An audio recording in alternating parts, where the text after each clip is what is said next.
Hello, welcome. So we have a special edition of the show today, the women's panel. So from the pioneers of the early anti-vivisection movement, the co-founders of the Vegan Society, the academics in the field of critical animal studies, the founders and leaders of national organizations, the organizers of local rescue, the creators of national events, the founders of sanctuaries, the researchers, the writers, the speakers, the YouTubers, to the grassroots, boots on the ground protesters, direct action takers, liberators, and vegan outreachers. Women are and always have been a powerful presence in the animal liberation movement. However, there is a feminist critique that women do not enjoy the same acknowledgement as the men within the movement. And this critique says that in the movement built predominantly of women, it is more often the men who rise to prominence and receive the recognition, the accolades, the followers, and the Patreon donations. That history remembers the endeavours of the men more so than that of the women. And that it is the male voices that are heard the clearest and the loudest, with women often silenced and invisibilised. So on the day before we celebrate World Vegan Day, we have brought together a panel of incredible women and a couple of token men, you might recognise those, to explore whether these critiques are well-founded. Is the movement merely a microcosm of wider society, and so gives us a reflection of ubiquitous patriarchal and misogynistic paradigms? And if so, we need to ask ourselves, why in what is meant to be a radical movement are we not challenging those normative ideologies, practices, and behaviours? And what more do we need to do to dig out patriarchal roots within our movement and better acknowledge and encourage the important work that's being done by women? So just a few easy questions to start off the day. But let's start off by shining a light on some of the awesomeness of women in the movement by introducing our panel. So can we have the panel, please, Roger?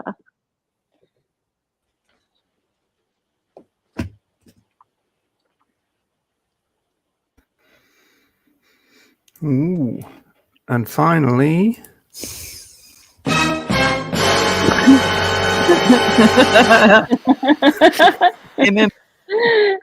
So welcome everyone. It's so really great. It's great just to have this panel. I'm really excited to hear this discussion that's going to go ahead.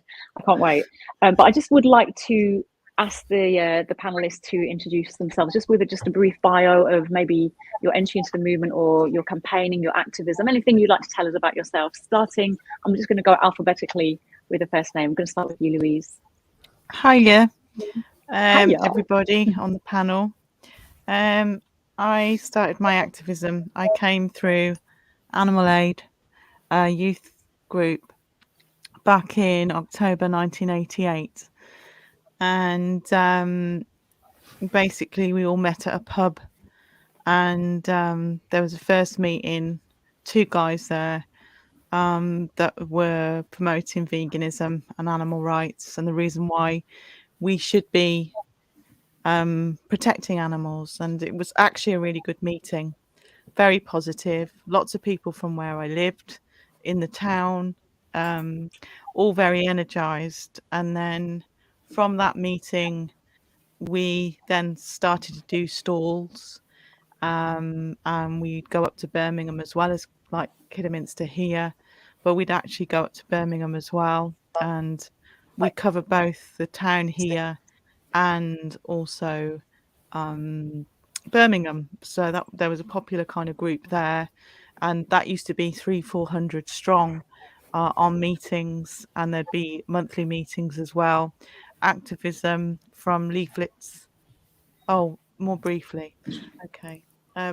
Also then on from there, I started to, well, I met a couple of different activists that were ALF, and then started to do kind of more getting in with campaigns such as the Boots campaign, and then on from there trying to help with rescue, anything to do with that, and then on from there doing the Crust campaign, which my mum was also involved in, and we did run-ons there, and that included women. In fact, all of those activists that took on doing a run-on at Crufts, that they were all women. And then with the boots thing, we got into a lot of the AGMs, and a majority of those were women as well. I'm just trying to think. And then we did also Quintiles, which was Toxicol in Ledbury. We were doing a campaign there. Quite a number of those activists were women. And we were also going up to London as well, getting into the offices. I remember going into one of the offices there, Pall Mall, and there was 3 or 4 women involved in that as well. One of them being, I think it was Claire Percy. She was with me and others. So as well as doing more kind of underground stuff as well, which most of us have probably had a taste of, and also kind of rescue. So, and again, a majority of the people that I was alongside were quite a number of women. Again, there were men, obviously, but I know we're going to go deeper into that, so that's why I'm kind of skirting over that a little bit. But quite a number of those were women. So it's kind of diverse, really. So your history is a lot of direct action as well, though, but yeah, there is a lot going back, direct action, underground stuff. But more recently, Louise, anything that you want to add? Well, the more recent stuff, of course, as everybody knows, is Animal Rebellion, and I've just started kind of getting in with them, and a number of those are women, although it is mixed. And so again, you know, we're all kind of on an equal footing. There's no particular one group over another group. Everybody's just in it together to try and promote what they're trying to promote.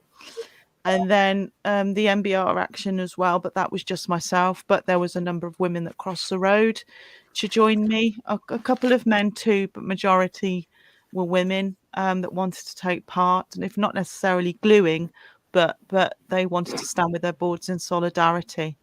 So that was at MBR just over a month ago.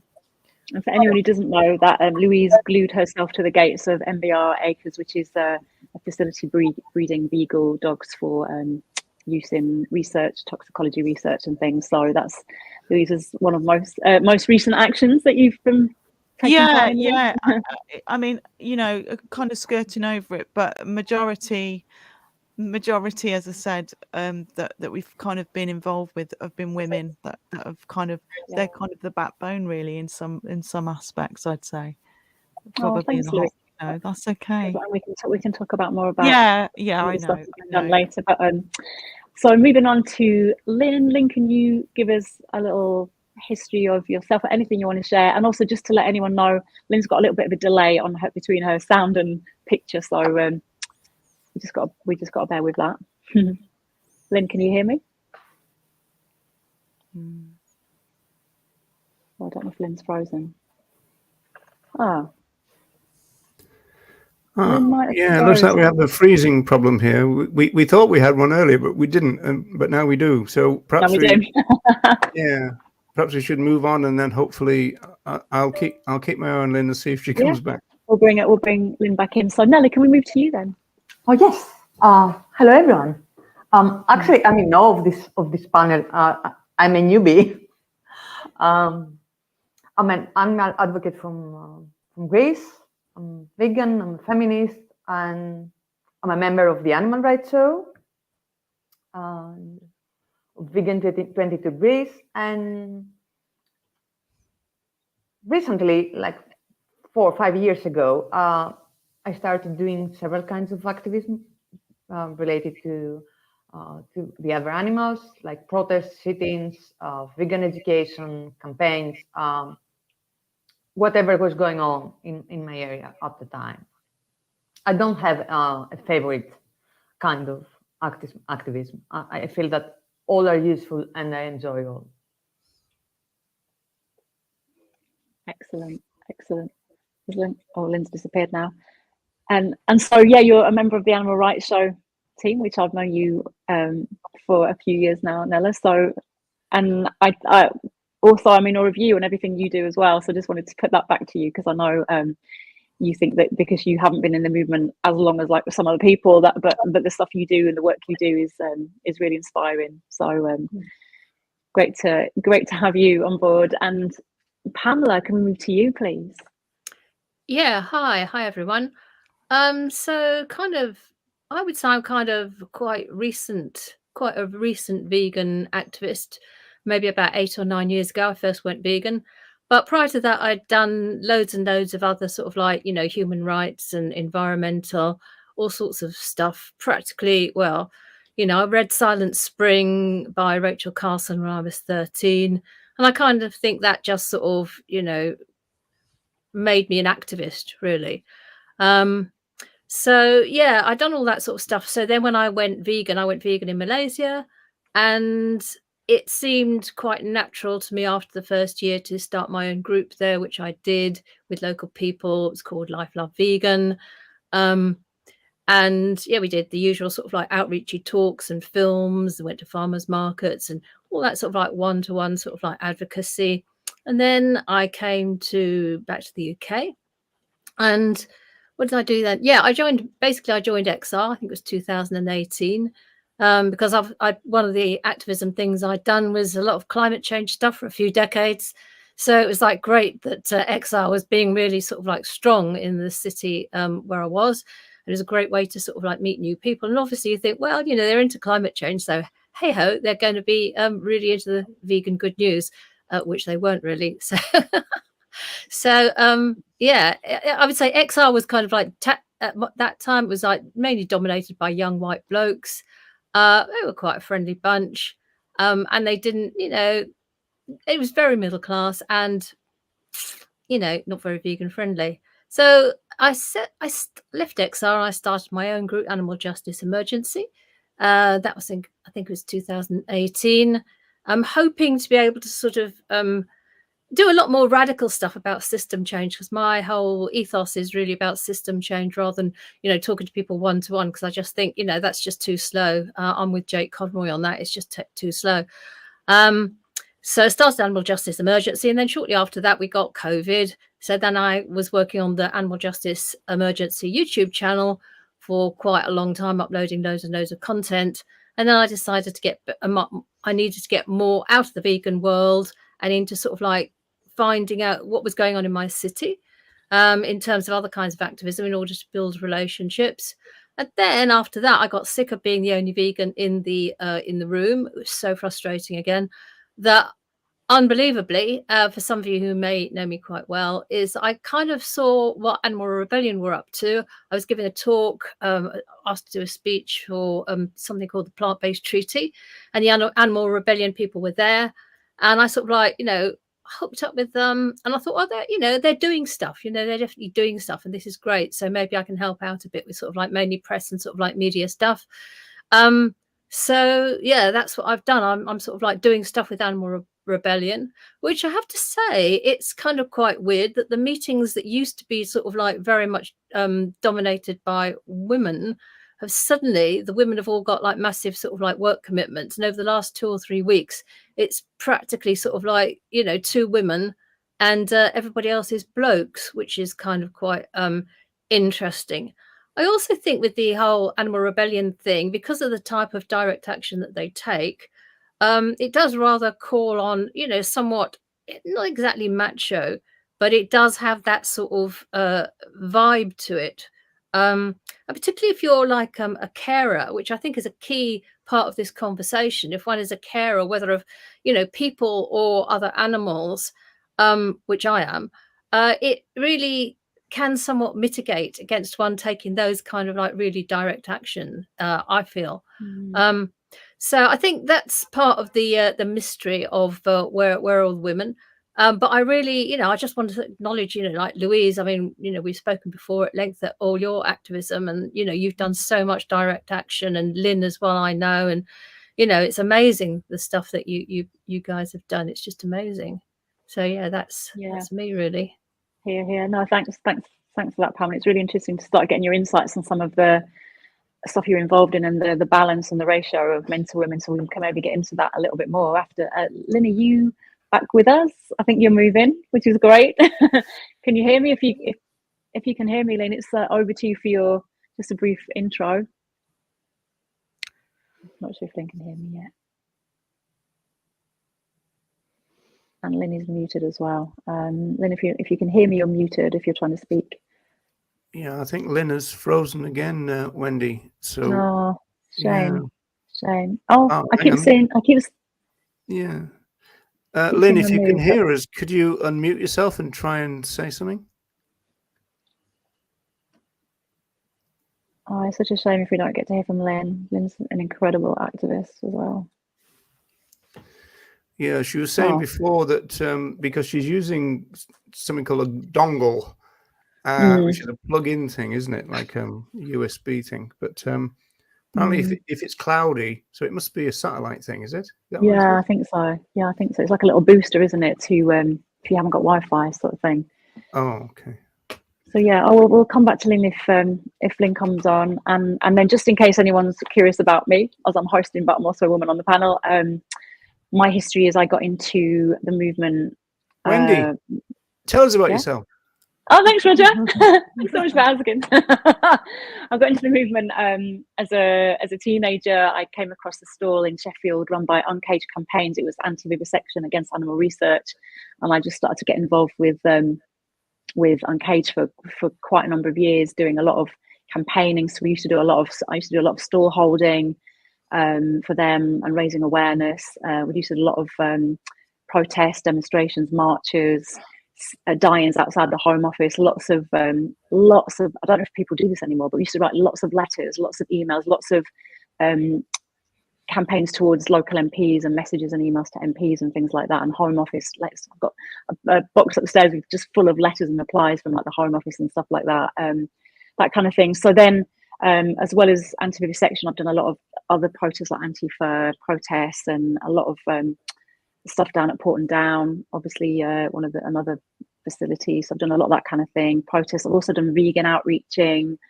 and stall holding and that kind of thing. And then more recently, I've a couple of years ago, I set up a podcast called Thrive Vegan World, which has had a little bit of a break this year, but I'm hoping to get back onto that. And actually, I think everyone on this panel has been a guest of mine on that podcast. So if you want to know more about any of the panel, then please go and find the podcast, because there's some amazing interviews with Louise, with Pamela, with Nella, with Lynn, with Ronnie, and with Roger. Actually, I think everyone is on there. So thank you, everyone. So yeah, that's that podcast. And then also a panelist alongside Nella and Roger with on the Animal Rights Show as well. So really enjoying doing different things, different sorts of activism now, and maybe more kind of educational or awareness raising rather than just the street activism. And actually, Pamela touched on something very significant to me there, because I think my activism has changed significantly in the last year, because I've taken in a rescue dog, and he has become very much a big focus of mine now, along with 4 cat people. And so it's very difficult now for me to actually get out on the streets and do the protests and do the demos and things. So that has really changed a lot. So yeah, so that does really, really affect us. So I don't think Lynn's back, so we'll just kind of push on, I guess, with our what's Deb saying here? Pamela, agree. Rescue and the subsequent caregiving of other animals. Yes, exactly what I was just saying there, Deb, as well. Very much restricts how much time or money can be spent on other activism. And I know Deb also has other animals that she cares for, and is probably has those same restrictions. But just going back to that first point in my intro about the feminist critique, do people on the panel agree with those critiques that the movement, although demographically made up mostly of women, is dominated by the rise to prominence of men? Would you agree with even that premise, or not? How would you feel about that? Well, I'd agree with it.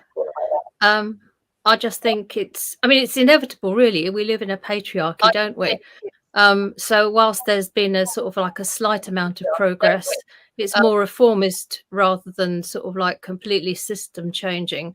So it's inevitable that the men are going to be sort of like valorized, and sort of the whole process carries on.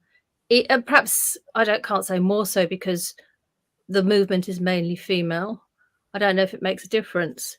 So I think it's completely inevitable. In so far as you know, a lot of vegans also don't really, and I think we've all found this, don't really kind of go into, as it were, the radical side of things. They kind of go into the McDonald's are sort of like, you know, doing a couple of weeks of veggie burgers or something, and therefore, you know, the world will be veganized fairly effortlessly.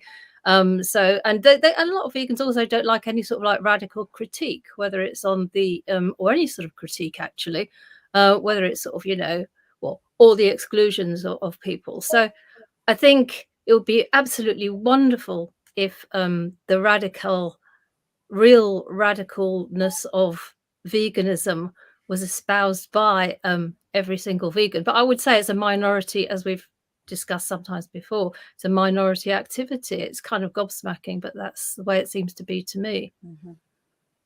I think we have Lynn back. Lynn, can you hear me?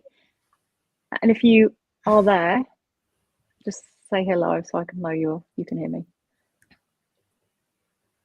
No. Oh, I keep getting really, really hopeful that Lynn's she back. seems to be there for about a minute and then she's gone.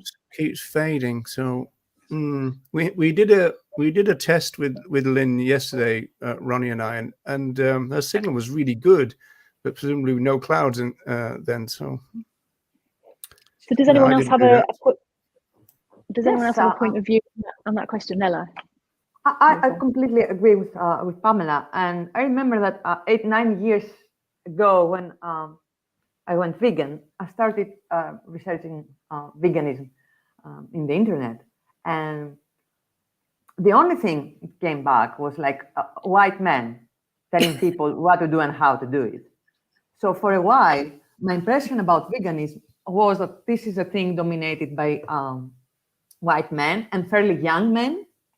And it took me a while to discover the radical side of things. And I think Pamela is right. It's very important to discover the radical side of things and the women in the movement. And the women in the movement, mainly, I feel that they represent that, a more radical view. Probably because we are the recipient of oppression ourselves, we are in a better, as other minorities too. We're in a better position to understand the entanglement of oppressions, the interconnection of oppressions, and the need to address the whole oppression thing, and not to adopt, easy narratives, animal-only narratives. Do that and you'll resolve the problem, and the animals will be liberated. Narratives that are promoted by or were promoted by several men in the movement. I think sometimes as well, just coming in, I think sometimes we don't always kind of speak up either, and I think that's sometimes a little bit of a problem, where I think we can sometimes allow men to kind of take over conversation or activism rather than kind of speaking up or, fairly putting it out there so that you feel comfortable or you're talking or chatting, but actually having the confidence to be able to say, hang on a second, I'm not really sure about that, or, I don't really agree with you on that. And coming from that kind of angle, I know quite a number of women are very kind of, even with strong women, they will be quite kind of, well, why are you so gobby? Why are you so strong? Why can you do it and I can't do it? And, well, that's down to you. That's down to your personality, isn't it? And you kind of go, well, no, not really. It's just who I am. It's just, yes, it is. But it's more so than that, because something's pushing you to do something and you think, well, I'll do that. So I find that sometimes you can get attacked by women as regularly as some guys will attack also. I mean, we're seeing a climate at the moment in the movement where that is very much the case, where women who do things and are quite strong and vocal can sometimes be really, really attacked by other women. So it's not quite, to me, it's not simple. That simple, It just depends. It just depends how you are and how fair you are as a person, and how much you vocalize that, whether you're a woman or a man, or, you know, to be honest and to try and say, look, you know, I'm not happy about something, or, you know, or turn around and praise that person. You know, we're seeing quite a lot of stuff where it's extremely negative, and that's from both sexes. That isn't you know, just down to men. That is also down to women, and I have actually found that. And actually, if you look at wider society anyway, you know, women and men are all influenced by patriarchal system. We're not immune to it. Women are not immune to patriarchy and misogyny, because we're all programmed under that same, you know, paradigm, aren't we? We're all influenced by that. We're all raised in that society, and it's you don't often realize some of the beliefs and the thoughts that you even have are so driven by that patriarchal influence and that lens. Even some of the thoughts you have yourself, and you think, oh my God, why am I thinking this? Why am I automatically assuming that that's going to be a man, or that's the woman doing this, or that, you know? And none of us are immune. So I think even in wider society, not every woman would claim to be a feminist. You know, not every woman, you know, I hear women saying all the time, oh God, all those feminists, they just take it a bit too far, don't they, this women's rights thing.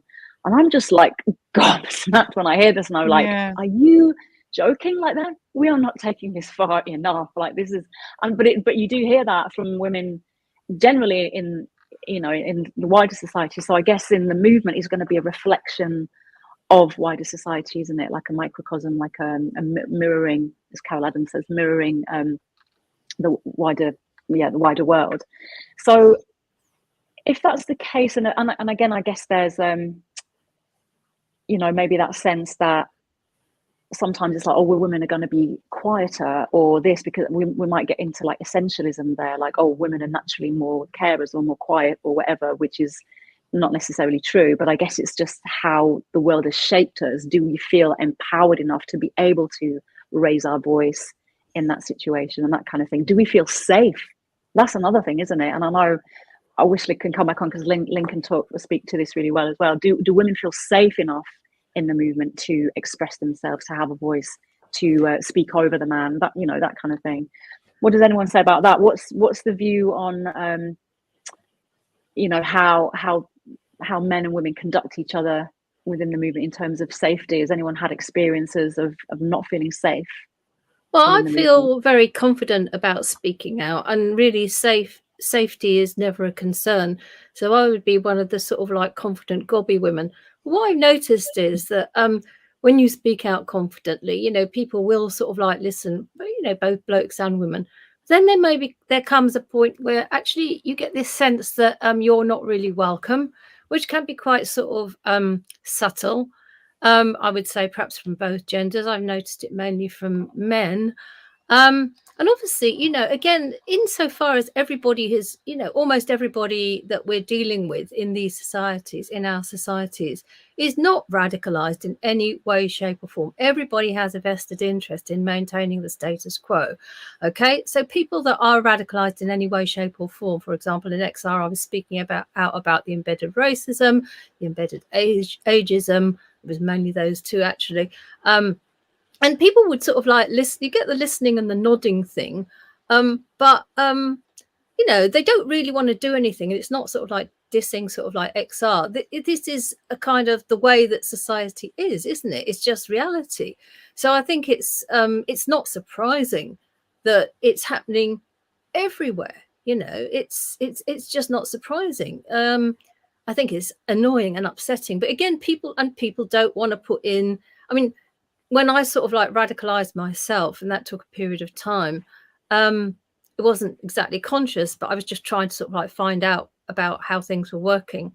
But it does take, you know, reading and sort of like research and stuff like that, as well as sort of like lived experience.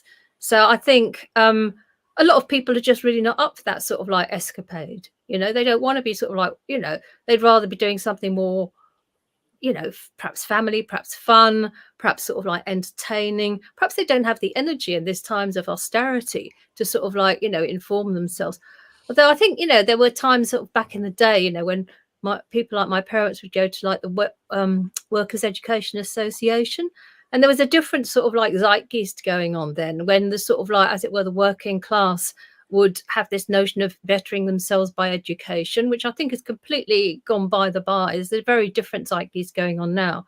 So I think there's a whole conflation of different reasons that the patriarchy and the misogyny is still pretty strong, although perhaps masked in radical movements, including veganism. It's not, ostensibly what I'm calling veganism a radical movement, which it should be, but obviously most of mainstream isn't. It's kind of like the consumer version. Did anyone else want to jump in with anything there? Still not got Lynn back. What a shame. What a shame. So if you look at the movement sort of today, and we kind of look at maybe the likes of like prominent YouTubers, for example, or you like Nella was saying, if you're going onto Google and you're searching veganism, and I guess you find a lot of men coming back with telling us what to do, or they're very prominent, or they're very much the influencers on YouTube. Why do we feel, because there are women out there doing this kind of thing, aren't there? There are a lot of women doing YouTube channels. There are a lot of women putting a lot of good work out there, and even in the academic spheres as well. There are so many amazing vegan women writers, especially in the ecofeminism kind of field as well. And yet when this is not the kind of work that people are reading, it's not the kind of thing that people are aware of. Does anyone have any opinions as to why this might be? Why is it because they're women, or is it something else? Is it that it's just not snappy enough in terms of what the women are doing on their channels compared to what the men are doing? Is it because it's a comparison of men and women, or is it actually the work that they're doing? Is it the content? Does anyone have any opinions or anything on what might be happening? This is the same that happens in academia, for example. The work of women usually is invisible. Women tend to be invisibilized. So same happens in the movement. And it's the same because we have like this incredible number of women academics, women researchers, theorists, the ecofeminists. The amount of work they produce is extraordinary, amazing stuff. And yet the majority of the movement may not know their names. So I think sometimes it comes down to the voices we choose to amplify, and we should be very careful. This is the only way to change the narrative and the status quo. I mean, if you have a platform, if people listen to you, choose carefully who you are going to promote. I mean, whose work actually you're going to promote. And I think that we should choose to amplify the voices, the voice of minorities. Mm-hmm. Yeah. Otherwise, white men will continue to control the narrative. And I don't mean that if you are a white man, you have nothing to say. Of course, I don't mean that. But people should not be upheld just because they are men. But it's so much easier, isn't it, in the status quo society that we have? And that's the sort of default position. And I think until we sort of move these discussions into the mainstream, like into the activist groups that we're all part of, on and off, to have that's really what we need. We need to have these discussions sort of like, laid out on the table.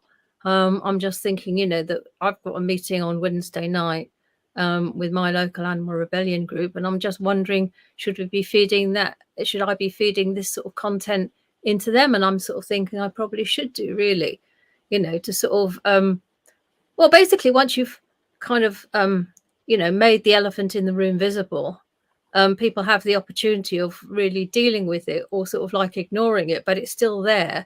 So I think and having repeated discussions. And then, of course, the question is, well, why does it have to be the women that do this? It's that typical thing, which is unfortunate. But, you could argue that we've got more invested in it. And anyway, nobody else is going to do it most of the time,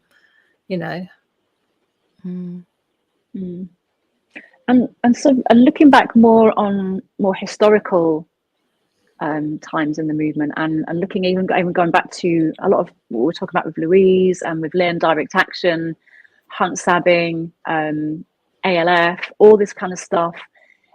There's often that assumption, because we were talking about this when we were preparing for the show last week, there is that assumption that things like ALF and the actions and the pictures that we see, people assume that a lot of this has been done by men, but actually in reality, there's a great deal of this stuff that's been done by women. And I don't know if Louise, if you want to speak to that, and even Ronnie, if you want to come in and say anything about the women that have been involved in historically within the movement. There's amazing women that have been involved in the movement. They're incredible.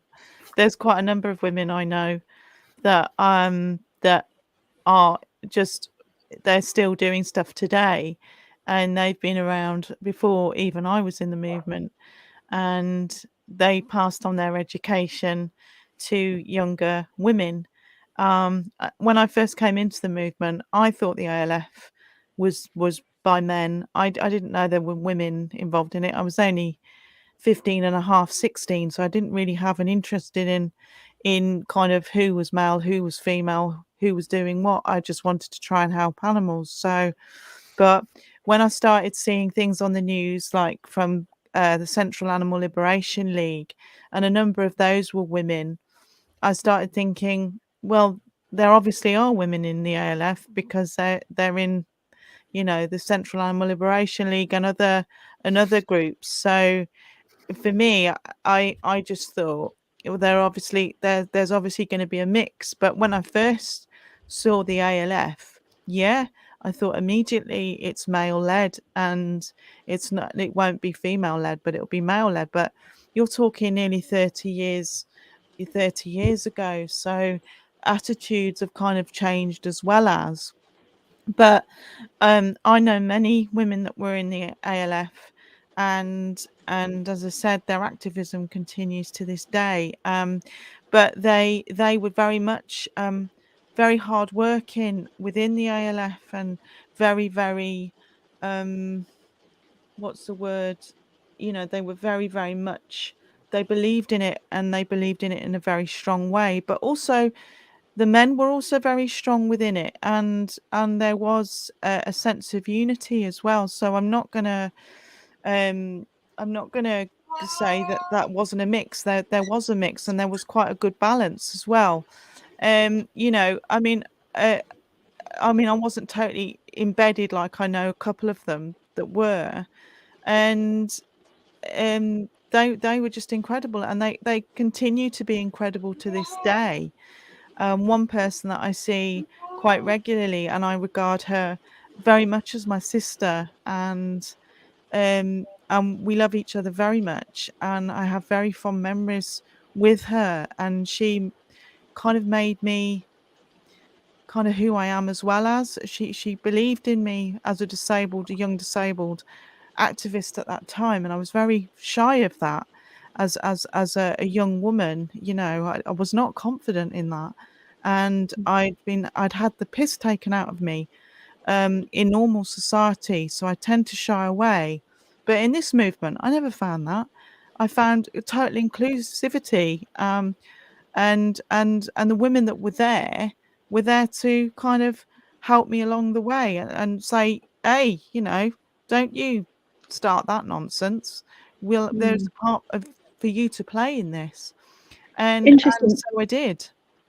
Interesting that, Louise. I'm just wondering, and to ask you this, and anyone else who wants to answer as well, is do people think has there been a change? Have we actually become then less inclusive or less radical as time's gone on within this movement? Has it kind of more gone into, as it's gone into the mainstream, veganism's become more mainstream, has it kind of become less radical and therefore less inclusive, less aware of other oppressions? Because it seems to me that back in the day when I first joined, I know we've talked about this on the Animal Rights Show before, is that the animal rights movement was very much involved in other oppressions, in other issues. It wasn't all like it's all about the other animals just in isolation. It was like the recognition that it's all entangled. Even before we were talking really about intersectionality or entanglements and all this kind of stuff, it was just naturally you were against oppression, full stop, and you were radical enough. And it was a lot of punk, it was a lot of anarchy, kind of vibe around at the time, wasn't it? So I think animal rights activists did very much get involved in sort of, other issues, whereas I don't know now, there seems to be almost like a divide between people who do and recognize entanglements of oppression, and that we need to be against all oppression and against the hierarchy, the hierarchical structure of society, and others who just go, oh no, we just need to ignore everything, be apolitical, and just focus on the other animals. And it seems like there's like a divide now, and maybe I don't know what other people think about that, but do people agree that it's become less radical in certain factions then of society, of the movement rather? Well, I certainly do myself. I feel that it's become less radical in a sense because, if you remember back to kind of like the early 80s and you had Greenham Common and the women that were there, and you'd see that on the news regularly. You'd see stuff on the news, and there was like a kind of united front. Now maybe there was, maybe there wasn't, but to me that felt very much like that. And if you look at this picture, Porton Down, Women for Peace and Animal Liberation, that's because those women saw animal liberation and the violence towards women and the peace on earth as interconnected. And so that was a very strong message to be sent out. I mean, I think that picture is incredible, and it says radical to me. It says radical women. It says women that are standing up for all that are oppressed. And I can't really say whether that's the case in our movement now or not, because I think we look out from our movement and we see that society is split and that women aren't, I don't think we're represented in a very healthy way at all on many levels. And so that makes me feel kind of angry, really, and a bit despondent, because I really do hark back to that kind of era where I wish it was the same as then. People in jeans and shoes and not posh t-shirts and posh hoodies, buying £45 tops that say vegan on it, but actually getting out there with their woolly jumpers and their jeans and going and doing some demonstration and locking on and getting in the middle of the roads and trying to stop stuff. And I think I said this to Nella is it Nella? Pamela. Sorry, darling. Pamela, some time ago, and I said about animal liberation. To me, she's had her teeth removed by society, in that veganism has been cleaned up, it's been polished, it's had its edges removed. It's the corporates have come in and they've been able to manipulate and construct veganism in a way that isn't threatening to anyone, that you can have your vegan pies, you can have your vegan makeup. You've got that now. What are you still complaining about? And that's to me, that feels very, very dangerous and very, very kind of one-sided in a sense, because veganism is about all liberation to me. It's about everything. All of where oppression comes from starts from the ground up. All the oppression in the world starts from how we treat the planet and the animals and the animal kingdom on it. I've said this before, and that is so crucial when we're trying to talk about the rights of others. What cracks across a whip, cracks across a child's back, cracks across a woman's back, cracks across an animal's back. It's all the same abuse on the same hand, and this is the thing that we're seeing in our society, this almost cleaning up of politics in a sense, where it's clean and you just do your thing, and there isn't really any teeth to it anymore. And that angers me. That angers me a lot, because it is about standing and being together and vocalizing and walking arm in arm with one another across those lines and finding that bravery within ourselves to move forward in whatever capacity you have within you. Do it, because that's where we bring unity, that's where we bring love, that's where we bring respect, and that shines out then into society. if you're approachable and you're able to talk and you're able to converse, you're able to grab somebody and say, look, you know, try this, try that, you know, then you get the society that we want. But at the moment, can I really see that happening? No, I can't. No, I can't. And we've got more social media than we've ever had. And yet our ability to be able to talk and converse with one another in a decent manner has gone out the window. So, yeah, you know, social media's been part of that, hasn't it? It's been a it big has. part of that. And But I the miss more, those days. I miss yeah, that time, that picture. I miss. That's the child. Those are the women I saw growing up on the news at Porton Down and other places, Central Animal Liberation League. Those are the women that I saw running past with a dog in her arms, with a pair of filthy jeans and filthy boots, with a little wax jacket on. She didn't have a £45 sweatshirt with vegan on it. You know, she was there doing it. And that's the difference. But I think everything, I sorry, you've said is correct. Sorry, do you want to go, Nella? No, I'll go ahead and I'll comment. I was just going to ask Roger if we can bring Pamela down. Yeah, thank you. Okay, I'll go quickly and then Nella. So I think everything you say is absolutely correct, Louise, and it hasn't just happened out of nowhere, has it? Because you're talking about the 1980s, yeah. So that's like 40 odd years ago, nearly half a century, right? So what's happened? My belief in my analysis and that of many others is hello, it's neoliberalism again. So the raising up of the individual, turning the individual of everybody into sort of like an amazing sort of like godlike status, where individual choice is everything. And the concept of things again, like solidarity, for example, with unions, all that sort of stuff, and we're all in the same sort of boat together, class consciousness, that has all been systematically dismantled both in the UK and the US and globally, systematically dismantled by the likes of Thatcher and Reagan and the whole sort of like neoliberal regime, which we're now seeing in its apogee with Rishi Sunak, the millionaire. He's richer than King Charles, the new corrupt Tory minister with his whatever it is, £200 million. I mean, this is the problem, and you've got like the unions now starting to try, and in the UK trying to sort of like radicalize the population,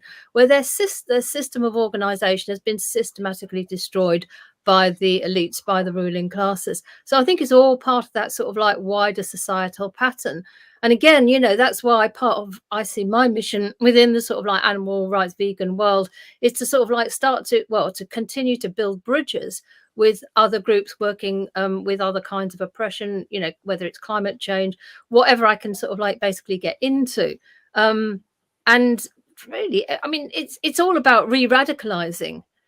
And we've got so little time now because everything is turning, globally to shit so fast, not just with climate change and ecological breakdown, but with the whole sort of like societal meltdowns that we're seeing, but which again are systematically taken out of our view by the mainstream media.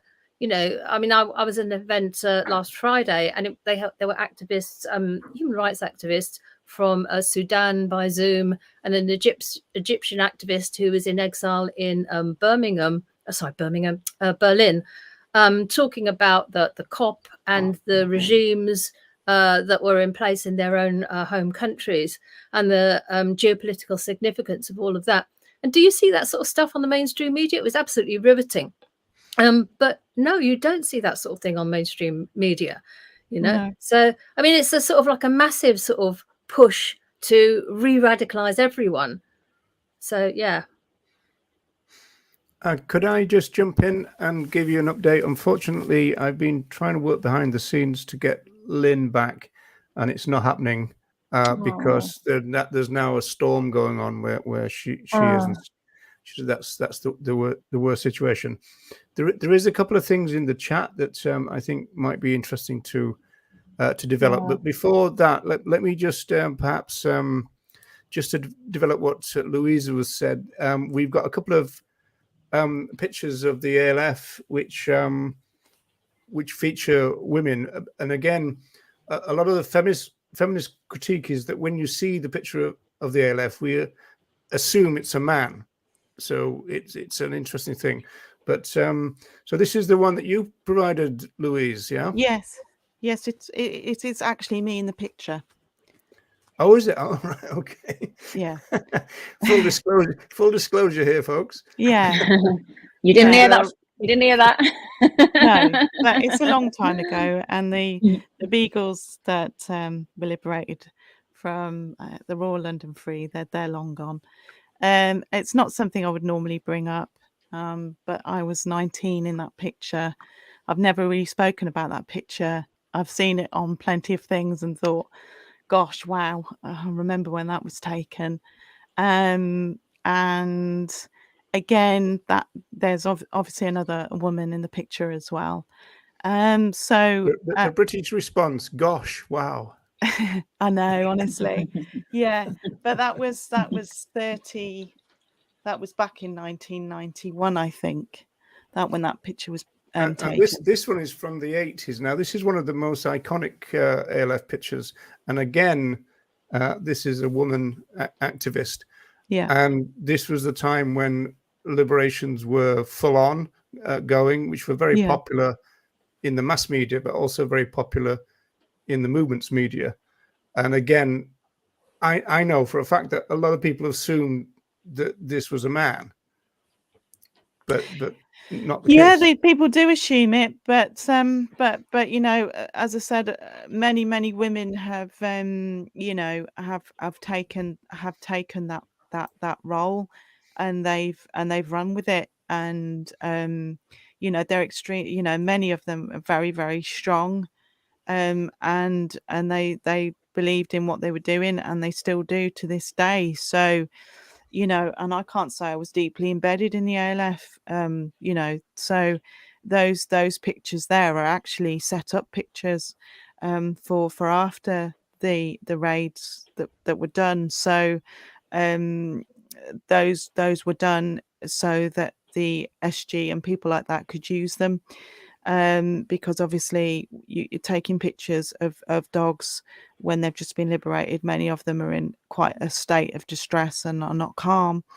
So you know, so these were pictures that were actually taken after it was done. So, and we were asked to do that. So yes, I said absolutely, we'll do that, no problem. It was a photo shoot. It was a photo shoot, yeah. So this is the first thing that I thought it might be interesting, if I may, Wendy.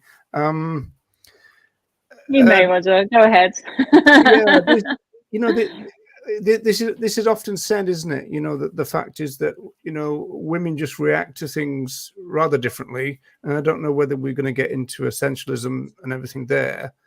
But in general terms about the analysis of social movements, this comes up time and time again. The fact that it happened in the civil rights movement, for example, that it was kind of women were welcome, but go make the tea type thing.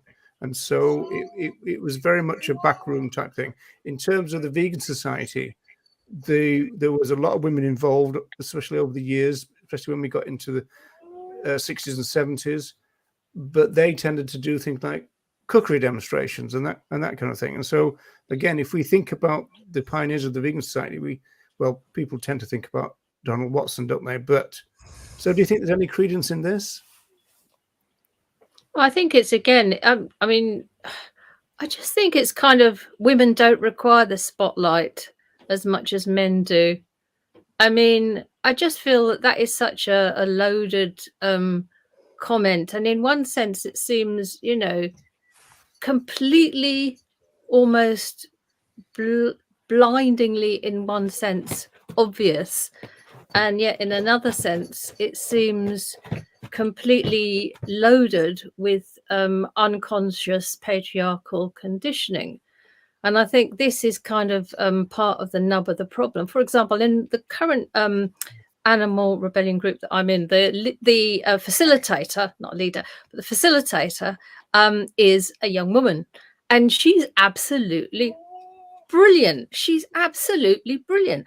What has become clear to me, I couldn't do what she does, but what is clear to me is the gigantic amount of admin work that she is taking on, basic sort of like, you know, slogging away. She doesn't sort of like talk about it that much, but in order to have these successful meetings and these successful sort of like actions, there was a whole pile of, anybody who's done anything like this knows that there's like all sorts of organizing that needs to be done. She does in spades, and she's got a job as well, and, you know, probably has a bit of a social life as well. And yet, you know, I think there's a sense that because she's not really available for sort of like arrestable things, because she's got a job, and feels that that would be, you know, not a great thing to be arrestable. I feel that there's perhaps a bit of an issue with some of the males in the group. So I don't think it's about people not necessarily wanting or quote unquote requiring the spotlight. I think the spotlight is shone, and blokes, well, and what I found sort of like when I've been to meetings of whatever sort of like stripe is, quite often you then say, well, can somebody, you know, comments from the audience or whatever. And the number of times I've sat there and sort of like some young bloke, obviously, or older bloke, or some bloke will have sort of like sprung up, made some point, which may be anything from sort of like apposite to completely sort of like rambling and cruddy. But the thing that stuns me is that the gender balance or the gender imbalance in these sort of like many and various situations across a lifetime of blokes confidently standing on their hind legs. And I would say the ratio is like 1 to 5 of women in generalized sort of like contexts that I've seen. You know, it's every like 5 blokes that sort of like happily sort of like standing up, you know, there's maybe 1. Now, I used to be one of those non-speaking women as well. I used to be one of those sort of like quivering and scared to speak. And I kind of like, you know, drilled myself out of it. And I think that this is part of the whole scenario, really, that we need personal and systemic change. So I don't think it's like, you know, women are it's almost like, you know, women are the naturally sort of like, you know, we're the caring ones, you know, that's why we're lumbered with babies and God knows what else, you know, because we're naturally more caring, whereas the men have to do all the sort of like the manly macho stuff. I mean, it's still there. It's not like we've suddenly moved on after 50 odd years or 100 years or whatever years of feminism. These are still the fundamental beliefs of our society, and I think it's not surprising that the ordinary people respond like that. Yeah, well, there is a challenge to what you've just said, which I'm going to come on to. But did anybody else want to have a? Can I just very quickly say, when you said about women making the tea, a friend of mine would definitely have said making the tea, carrying the beagle, doing food, cleaning up, and going on a raid in the evening. She would have said that. She wouldn't just be doing tea. She would have been doing all of it. And that's what I'm saying, you know, that women can do all of those things, you know, and be caring, be loving, and get into bed with a guy if they want to and go to sleep with them. That's absolutely fine. All of that. While making tea. While making tea. Yeah, women can do all of that and more, you know, and also be loving, warm, and everything else, and nurturing, all of those, but also hardcore as well. So it's right. Women are all of those things, you know, and that's what I think. Cup of tea, please. And it's hard to separate, isn't it? It's hard to say, because there's the critique of like, we don't want to be essentialist because we don't want to say women are naturally more this or men are naturally more that, because how can we separate? We are not raised in a vacuum. We are not socialized in a vacuum. We are socialized in a patriarchal society. So how can we know? Because we're told so much, women are more this, women are more this, men are more this, that we're programmed that way. It's like Pamela said, we're conditioned. We're so unconsciously conditioned. We can't separate that. So we don't. Yeah, we're so conditioned. But so it's hard to know what would be our nature, because nature and nurture and socializing all happen together. They all converge, don't they? It's hard to know. So we are a product of our society, but I suppose it's trying to challenge that as we go. It's questioning. So like, okay, I might be a woman. I might be very nurturing. I might be caring. However, do I want to have a more prominent role? Do I want to have a voice, or do I not? Do I not want to have a voice? Actually, do you know what? I'm quite happy sitting back here as long as the opportunity is there. If I wanted to have that voice, do you know what I mean? I suppose it's having the opportunities, isn't it? Having the platform, and also having men there as our allies, able to step. And I've seen quite a few really lovely comments, by the way, in the chat that we haven't been bringing up, from men who are saying the things that they've done and the way that they've helped to platform women. Yeah, I mean, and thank you so much, because I think we need that. We need allies all around, women and men, to help. I can't. I mean, me personally, I feel that I love men and I love women, and I don't really have a problem. And the people I've met have been awesome, whatever sexuality they are, whatever their gender is, however they want to be. I can't say that I've ever really come across really any issue. And if I have, then I've said what the issue is. I've vocalized I'm not feeling comfortable, or what do you mean by that? And then you can understand where people are coming from. I've never really wanted to go out and attack guys either. I just see that if there is something, you call it out is what you do, or you say, hang on a second. And therefore you can iron out those things as you go along with campaigning. And if you're not happy about it, then sometimes you've got to make a decision whether you stay with that organization or you don't, and you move on and you set up your own thing, and you move on. And maybe for some women that's what they have had to do, you know. But it's years and years and years and years, isn't it? Generations of being taught one thing all the time and trying to move your way through in the best way that you can as a woman, as a young girl, or as an older woman, you know. And we're going to see this as we get older, as the women here on this panel. We're going to see attitudes towards us change. You know, we look at ourselves in the mirror and we're older, and we're trying to keep up with beauty. We're trying to keep up with how we might look, or people how might we start come calling you across. women rather than girls, at least. But just to pick up on that last bit that you said, this is the kind of other side of the coin here from Jess.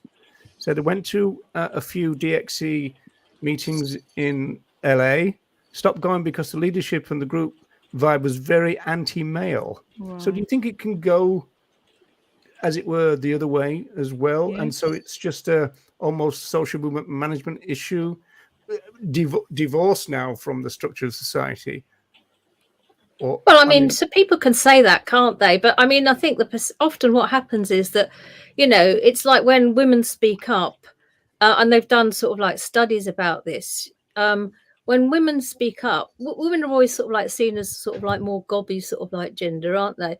But when women speak up more in a particular setting, and people actually count the amount of time that they've been speaking, and then they ask other people, an audience, to sort of like assess the amount of time a woman or a men have been making interventions. Quite frankly, what seems to happen is that the women are assumed to, or judged to have sort of like spoken more, when in actual fact, they've spoken less, you know, according to the amount that they've been timed. So I do wonder, I mean, you know, I can't speak to Jess's sort of like experience, but sometimes, you know, basically women and it's not about hate, you know, I don't really, you know, I'm hoping that there was no perception of hating men on my behalf. It's not about hating men. It's about talking about embedded behaviors that particularly suit a particular gender. And that many of them, it's the same thing as, you know, racism or any of the other oppressions. You know, it's not about individuals behaving particularly appallingly. It's the generalized sort of like atmosphere that one exists in. One of the reasons I left XR was because of that, the issues that I didn't like. And I do find that that's not necessarily a helpful thing, really, a helpful response. You know, because you want to be in a movement, and you want to change the world, and you're not going to do it on your own. You don't want to be booted out of it because of unconscious bias on other people who are, you know, very sort of like hot on, you know, what gender are you? He, him, you know, they, there, she, her. Well, they're very hot on that. But when it comes down to the reality of structural oppression, they weren't. So, yeah, that's what I would say. That, you know, maybe there are so many interpretations from what Jess has said. You know, maybe there was an anti-male sort of like atmosphere. Well, quite frankly, we live in a misogynistic atmosphere. You know, look at the whole sort of like incel movement, you know, where women are actually being targeted by blokes, you know, the whole sort of like, you know, the involuntary celibate movement, yeah, and who think that women should just basically sort of like give them sex because they want it. And then, you know, the enormous misogyny that goes on online as a result of this, and then in some cases actually results in death, you know. So I think it's, you know, it's not about hating individual sort of like blokes. It's about tackling the systemic and strong misogyny and sexism. Always, I'm stunned when. Sorry, no.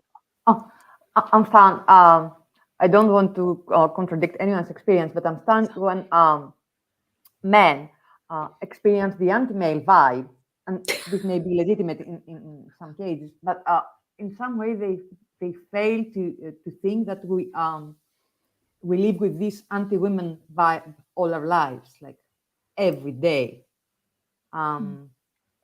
And we are conditioned to believe that certain behaviors are not attractive, are not condoned. If we are assertive, when labeled aggressive, for example, in meetings, within organization, within activist groups, wherever. So when we start speaking up, people react partly to that. And I think there's, just from the comments, there's a very interesting comment from Vegan Stallion, interesting name, who says, agreed, if an environment is not male dominated, then it may be perceived as anti-male. Absolutely. That's what I'm saying. You know, that is what I'm saying. You know, if you see sort of like quite a lot of women in environment, it's like, oh, the women are taking over. Yeah. It'd be interesting to sort of have to hear like what the women experienced in those meetings that Jess is talking about, because obviously, and as you both said, I wouldn't want to dismiss Jess's experience because that may well have been the case, and sometimes maybe there is a backlash. I think when groups of people are oppressed, sometimes they come out fighting because they have to, and sometimes I think people experience a backlash at the end of that. Do you know what I mean? Because you're empowering yourself in some way, and perhaps it does on the other side feel like, oh my God, what's happened? We're all, you know, everyone, the women all hate us all, but it's, you know, that's not the case for sure. But yeah, you know, it's really interesting to hear that, isn't it? I lost my train of thought there. Never mind. So Roger, were you going to ask something else then? Because were you leading on to something else there with that questioning? No. I just thought that was an interesting juxtaposition in the sense that obviously, I mean, we're talking about, I mean, really, no, you always say, don't you, that one of the main problems about social movements is that they're full of people, and you know, kind of managing people together, even you know, those who, you know, we're perhaps not as good at being communal as we would like, and you know, being in a social movement, it's supposed to radicalize people. And I do take on board what Pamela said earlier, and what Louise said as well, that maybe there's been we're not as radical now, and we're more individualistic. And individualistic seems to be a threat to a social movement, it seems to me. So if that's part of the culture now, I think that's a problem. Also, I think it's less political, because I feel like some of those actions that we've been looking at, like the ALF and like a lot of the more radical women putting down the picture that you showed, all these kind of actions, they were of the time when society was more political. I think generally, you know, in Britain, I'm not sure, I don't want to speak about other countries from people who are in the chat and stuff like that, or Greece, but I know in Britain, you know, in the 80s, we had all the kind of rebellion against Thatcher and the miners' strikes and lots of different strikes, and the poll tax riots, and all these kind of things were going on. It seems like there was a lot more radical edge and a lot more leftist politics going on that kind of the social movement and the individuals in the animal rights movement are born out of that political environment. Yeah, whereas now it feels less so yeah. that now, I doesn't it? don't know whether you've seen this, but in the, because in Britain now there is a rail strike, and yet the media response to the strike has been almost like bafflement, as though they've got no idea what this trade union. I mean, they asked the leader of the union ridiculous questions. It's almost as though they haven't got a foggiest idea what's going on. There's a strike. Well, the media are absolutely embedded in the status quo, Roger. As we sort of see as vegans with the sort of most of the mainstream media coverage. The media is not a force, although it should be. And I speak as a sort of like a former journalist. The force for sort of like radical sort of egalitarian and social justice that it should be. And there are a number of critiques, and this again comes back to the whole sort of like neoliberal position where the media is a voice piece for the oligarchs and the corporate interests and the politicians, and also the other thing about the whole sort of like de-radicalization thing, that's not happening in the UK. I can't speak about elsewhere in a vacuum. So you've got a whole pile of legislation that the previous but one Tory government was like shoving through, like the police. There's a police bill to sort of like make it much easier for the police to sort of like arrest protesters. There's Suella Braverman is I think she has got, apart from her dream of sort of like flying refugees to Rwanda. Yeah. She also, there's something being mooted about tagging protesters or activists without a trial. So they could be tagged. So you could be tagged without a trial, the ankle tags. So I think, all this context, it's a number of different sort of streams. There's the whole sort of neoliberalism, sort of like deconstructing sort of like other social movements, specifically unions, very systematically, then imposing the whole sort of like neoliberal individual is king or queen sort of like notion. Plus, the whole beefing up of the legislation and the draconian powers of imprisonment. And it's not just a UK thing, because one of these guys that I saw on the podcast, I think it was I can't remember if it was the Sudanese one or the Egyptian one, he was talking about the dictator in his country was building loads and loads and loads of prisons, obviously to incarcerate loads and loads of recalcitrant citizens. So it's not just to sort of people are a bit more, individualistic. It's a whole conflation of systemic directional stuff, really, in my opinion.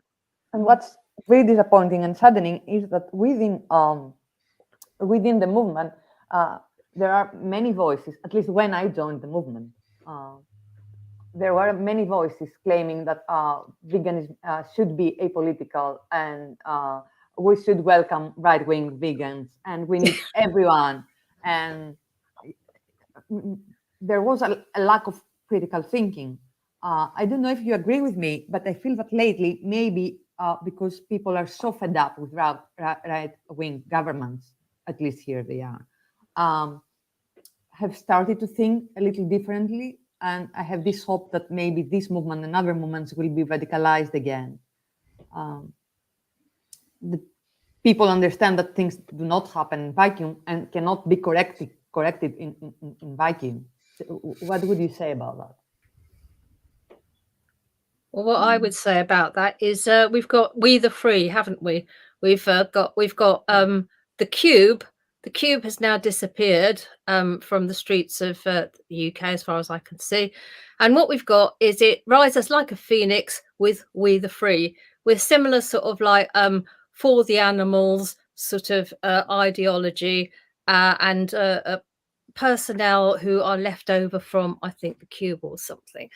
And then it's particularly clear in my head because on one of my news feeds this morning, I saw one of the regional organisers of Animal Rebellion at one of these, you know, where they do the photo and they're like, you know, they've all got their T-shirts on saying "We the Free." And I just thought, you know, this woman again, who not the same one as I was talking about before, again, one of these behind the scenes, works like a dog. She also actually does a lot of the direct action, you know. I mean, she's amazing. And there she is, you know, in this We the Free thing. And I'm thinking, does she just not know? Does she just not know? And I think a lot of them just don't know. And because they're quite where I am, there's quite a lot of sort of like newish vegans. They don't seem to have delved into anything. I mean, they just don't seem to have delved into anything really, which is kind of startling. And it's again that environment of being apolitical and also consumerism, isn't it? I think the movement reflects, going back to your sort of insights about neoliberalism, Pamela, it reflects the consumerism of society as well, because that we can see that so much in the movement, in that veganism now, like I see it in so many groups, like people just get so excited about the latest vegan Kit Kat, vegan ice cream. Like, fair enough, like, you know, I've been vegan a while and things like that didn't used to bother me at all. And sometimes, you know, I gave up cheese because it's like cheese was rough when I went vegan, and it was like, okay, I just don't eat cheese anymore. That's fine. That's off my radar. So when you're in the movement for those reasons, you don't care about the alternatives. You don't care so much about, oh, we've got a vegan ice cream. And that's not to say that it's not great. You come across a vegan ice cream, you're like, oh, this is nice. But if that vegan ice cream is then produced by a company that invests heavily in animal testing and research, then I'm like, I don't want to consume this. I don't want to purchase that. I don't want to give my money to that unethical company just because they've like jumped on the bandwagon of this vegan washing and vegan branding. You know, there's more to like ethical. I know we could have we have had whole conversations about this on the Am I Right show, but I feel like it's very much going down that consumerism path of consumerism, like, oh, veganism is about, we've reduced it to diet, to food, to what alternatives can we get. We talk on the street to people like, oh, you know what, you don't have to really change much about your life. Go to that restaurant there. You can go and get a vegan pizza with vegan cheese on it. It's fine. You can have this. You can have everything you want. Just veganize it. And it feels like that's become the main message of the movement now, which is so much less radical, so much more about individualism, so much about I want what I want, and if I want this, I need to have an alternative, or I'm not even considering it. Nothing to do with the ethics, morals, the rights, liberation. That is the true message of the animal rights movement, the true message of veganism, and it's been so watered down and diluted. But and that I feel sorry, I don't mean to interrupt you, but again, you see, Wendy, this is what we were talking about just earlier, is that it's deliberately done so that it doesn't become radical, so that it isn't radical anymore, because the prime objective is to make money and to take the teeth out of veganism, because really the state is actually quite frightened of what veganism actually stands for, which is to end speciesism. It's about animal liberation. And of course, corporates don't want that.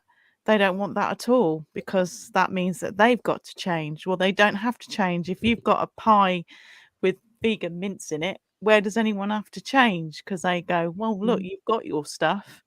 Go over there and have it.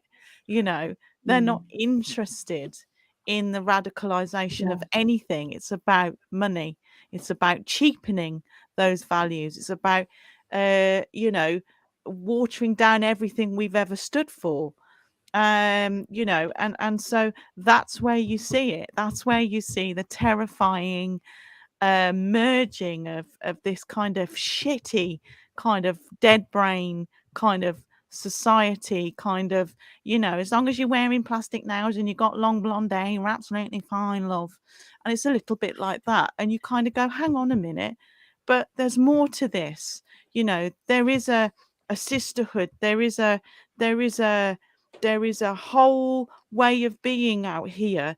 There were radical women. There were radical people. There were radical men once. Where have they all gone? What's actually happening? And then all you do is it's actually, you go into a supermarket and the vegan that you once knew, the vegan that you were, and the vegan that you stood for, and the animal liberation message that you stood for, is in a packet of cheese. There you go, darling. There's your packet of cheese. Go away. We don't want to hear your radical message anymore. We don't even want to see you anymore. So sod off. And it stays like that. You know, and that cheese will be produced by in many cases, perhaps the majority of cases, by the same corporation that is producing non-vegan cheese. Non-vegan right? cheese, the dairy. And I think we've got somebody here in the chat, and I'm not saying this is a horrible thing, you know, articulating this position, I think, very clearly. And they say, I support new vegan products to vote with my dollar and signal that it's profitable. It sounds legitimate, doesn't it? We live in a capitalist world, and making something profitable or unprofitable can be a very powerful action. It sounds legit, doesn't it? It sounds like rational common sense, what anybody sensible thinking person would think. But when you talk about critical analysis and critical thinking, does it make sense?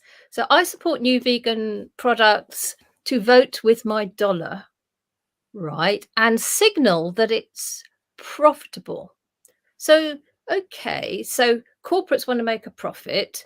So what are we signaling? Well, we're signaling that we will definitely buy their vegan cheese or whatever. But are we sort of like challenging the status quo where they produce the non-vegan cheese in far larger amounts? No, we're not. We're just contributing, as the poster sort of like continues. We live in a capitalist world, and making something profitable or unprofitable can be a very powerful action. Well, it may be, but it may not be. And there may be, if we need to change the capitalist world, which I think, you know, most of us would perhaps agree that we have to, as a fundamental of actually continuing to exist on this planet, we need to challenge this notion, because again, that's one of the sort of the slate of psychological hands that neoliberalism has done, has to convince everybody that the only kind of like possible sort of like and sensible way of organizing ourselves as human animals is to live in a capitalist world. End of story. Yeah. So I think it's very interesting that this poster is sort of like really clearly articulated what, you know, millions of other vegans will be sitting there thinking, yes, it makes complete sense. Well, it makes sense on the surface, but if you apply your critical thinking skills and some kind of non-capitalist analysis and reality check as well to every segment of that post, or that thought process, I think you might come up with some different answers. We do talk all the time, don't we, about supply and demand? So I suppose that's what it's getting at. Well, I don't talk about supply and demand. Are we talking about supply and demand now? What do you mean we? Who's the we? Who's the we? Well, okay, it's just that, you know, we tend to, even when it comes to, you know, what you're going to do with all the other animals kind of thing. But I mean, to pursue your point, Donald Watson once said that that he foresaw a vegan world which would destroy lots and lots of industries, and there'll be a lot of vegan ones in their place. I think this is getting the fact that it's going to be more kind of, you know, you're going to transform the capitalist things into a vegan capitalism, and I think a lot of people think that a vegan capitalism is a possibility, don't they? Oh, they do. But what if the same vegan product that the multinational companies produce is the product of human rights violation? What do we signal then by buying this product? Or environmental violations or species extinction, which it probably would be. It quite easily could be. But also, I think more importantly, I think I'm being invaded. Oh, bless. Oh my God. He's got a huge head. He's massive. He's huge. He's massive. All right, Dylan, hello.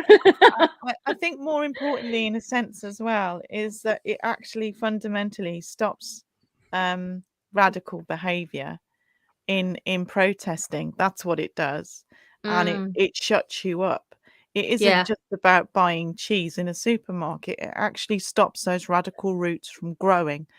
And those organizations, those corporate businesses know that. That's the reason why they do it, because they're terrified of the alternative, which is actual change. Well, they won't want to do that because that affects their money stream coming in. So what they do is they dress it up in another way and say, there you go, there's your cheese, there's your burger, nicely packaged. Now off you jolly well go. That's as radical as it's going to get. And if you think outside the box, then the system's going to be waiting for you and the police are going to be waiting for you and we're going to kick your door in.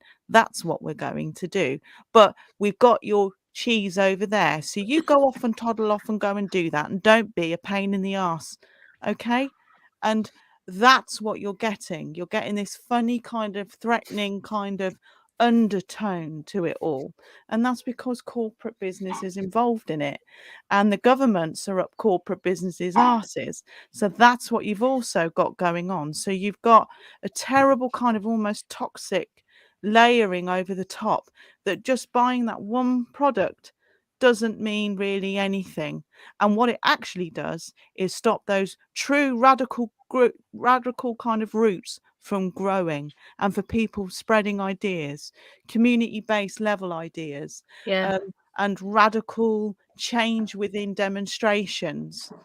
And so it's all to do with control. It's all to do with control. And it goes back to our conversations. We're all controlling, to a sense, even each other, what we do, what we say, how we come across, because fundamentally we haven't actually really changed at all.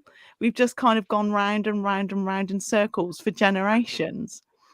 But of course, what have we got over the top of that? We've now got global climate change, you see. So it's going to be superseded. Whatever we do is going to be superseded by catastrophic change that some of us and many, many people will suffer, and many, many animals will suffer as a result. Are suffering already, Louise. Well, they are already suffering. Yeah. And many, many women and many, many children will suffer. You know, often those women in those poor communities are holding by their fingernails what they can and can't do.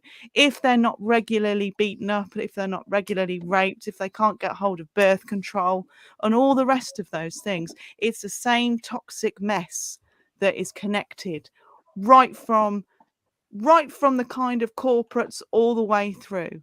They are the mainstayers. They are the building blocks of our society. And until we remove those, you won't get the true radical society that we need for animals and humans. And that's how I see it. Well, I think everything you say is absolutely spot on.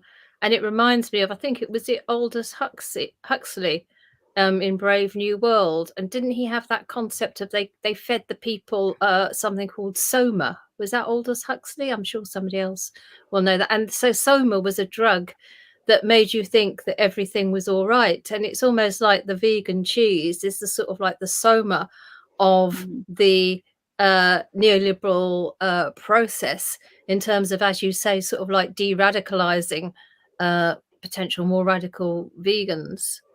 Louise, it just struck me when you said that, because it was such an interesting point. Yes. And so sadly, it's a kind of sickness for me. I think this is why when we talk about women are never going to be healthy and well. Yes, all right, maybe in our part of the world, but even now, women are starting to struggle. They're really starting to struggle, and their mental health is starting to struggle. Their physical health is starting to struggle. And that's because the sickness is already within society. You know, as I said to you earlier, you know, what cracks across, you know, a woman's back will crack across a child's back, a whip will crack across a donkey's back. It makes no difference. It's all part of that same sickness.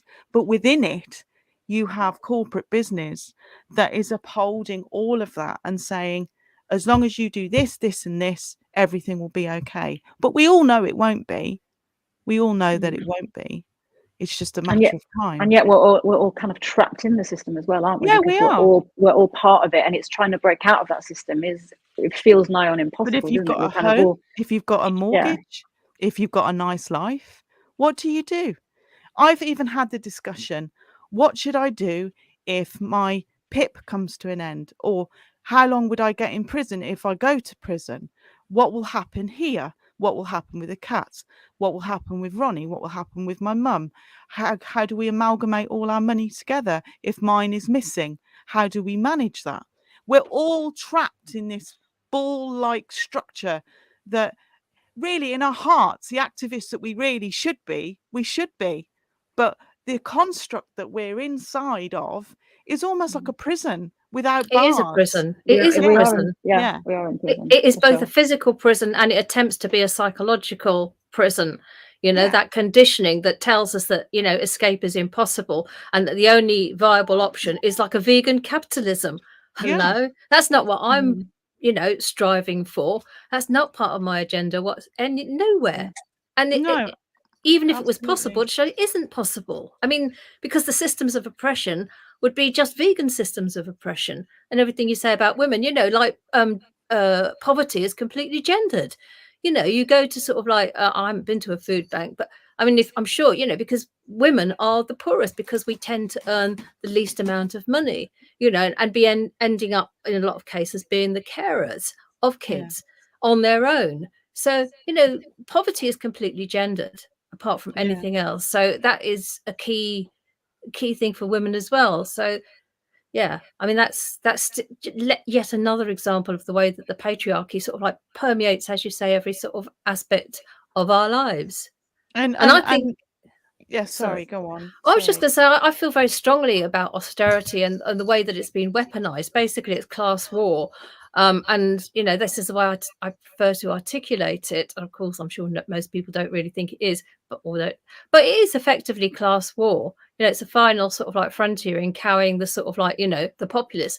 I think probably in Greece, I'm not quite sure what sort of where you are sort of like socially with that. I haven't been keeping up, but things have been getting quite bad there. But now, you know, in the UK, things, you know, with the rising cost of fuel, rising costs of everything, you know, and ordinary people in work, you know, let alone, you know, people on benefits are completely screwed over because they're working 40 or 50 hours a week. Maybe they've got 2 jobs and they still can't pay the fuel bills. They know that, and as you were saying about mental health, of course it's impacting one's mental health. My mental health has been massively impacted personally speaking, by all this sort of like stress.